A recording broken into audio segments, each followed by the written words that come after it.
السلام علیکم دوستو، کہا جاتا ہے کہ ایک شخص کو ترکی میں قیام کے دوران ایک دوست نے بتایا کہ میں اور میرا بیٹا ایک جائے نماز خریدنے کے لیے دکان میں داخل ہوئے۔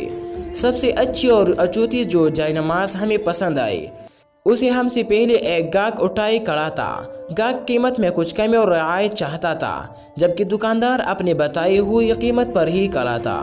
سودا نہ ہو سکنے پر جب پہلا گاہک چلا گیا تو ہم نے کہا پسند تو ہمیں بھی یہی جائے نماز ہے، مگر آپ رعایت ہی نہیں کر رہے۔ دکاندار نے کہا بالکل رعایت کروں گا، اور جو قیمت آپ کو اچھی لگیں گے اس پر آپ کو یہ جائے نماز دوں گا۔ اس گاہک نے دوستو خیرت سے پوچھا مگر کیوں؟ ابھی تو آپ اس گاہک کو ذرا برابر رعایت پر بھی راضی نہ ہوئے، اب ایسا کیا؟ دکاندار نے کہا جب آپ دکان میں داخل ہوئی تھی تو آپ نے مجھے سلام کیا تھا۔ سلام تو آپ کے بیٹی نے بھی مجھے کیا تھا، بلکہ اس نے تو مجھے مصافحہ اور ہاتھ بھی ملائے تھے۔ آپ لوگوں کا یہ اخلاق مجھے آپ کو کیسی ہی رعایت کیوں نہ کرنے پڑے پر مجبور کر رہا ہے۔ آپ کے آداب اور اخلاق کی وجہ سے آپ سے رعایت اور آپ کے ساتھ میرا حسن معاملہ آپ کا حق ہے۔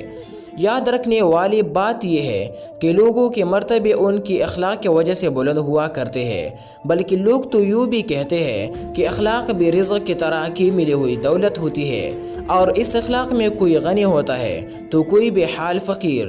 جو اخلاق کی ملکیت رکھتا ہے لوگ اس سے راضی ہوتے ہیں، اس کا رزق بڑھ جاتا ہے۔